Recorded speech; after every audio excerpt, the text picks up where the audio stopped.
Moi, j'en veux plus, mais rien que d'entendre sur les tirages TikTok que l'ex va revenir. Genre, on n'a pas assez souffert. Il me dit, il faut être psychologiquement détraqué pour revenir.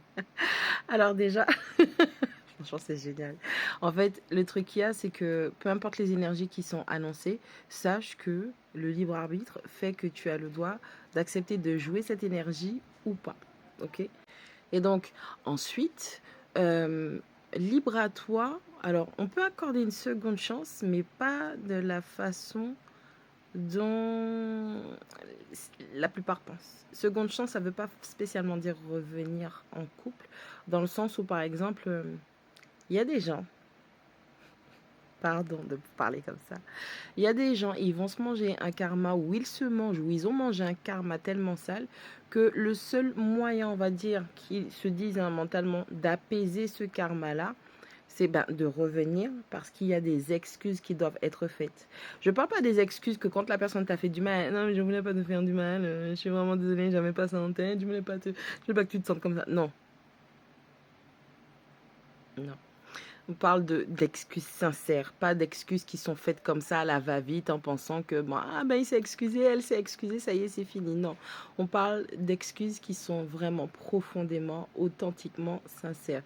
Et donc, c'est aussi quand cette personne elle va venir vers toi et que tu verras si tu es capable de pardonner ou pas, c'est là que tu sauras si vraiment ce travail de guérison a été efficace ou s'il te manque encore du temps. Enfin, on manque jamais de temps. En vrai, ça c'est mon point de vue. Ok, on se fabrique du temps, on manque pas de temps. Après, à chacun de voir comment. Ok, voilà. Mais il y a des gens, ils se mangent des trucs vraiment sales parce que sur le coup, ils ont fait le truc, ils ont fait la méchanceté. Ils savent ce qu'ils ont fait. Hein. Je reviens pas dessus. Ils savent ce qu'ils ont fait. Mais ils ne savaient pas que c'était à ce point-là parce que chaque personne a son niveau de sensibilité, de susceptibilité, son endurance. Alors ça se trouve, le dernier truc où ça t'a fait péter les plombs, parce que les gens, ils se disent que c'est pour ça qu'elle crie, qu'elle pète les plombs. Non, c'est la goutte d'eau qui a débordé le vase. Et ça fait un moment que ça dure, ça dure, ça dure. Et la personne, elle est là et t'encaisse, et t'encaisse, et t'encaisse. Et pour la personne, c'est complètement normal. Donc, il est aussi logique, normal et spirituel que le karma que tu te manges, comment on dit ça? Il faut que le coup qui soit rendu soit proportionnel à la hauteur de ton attaque. Et si on ne peut pas le faire humainement, spirituellement, ça se fera.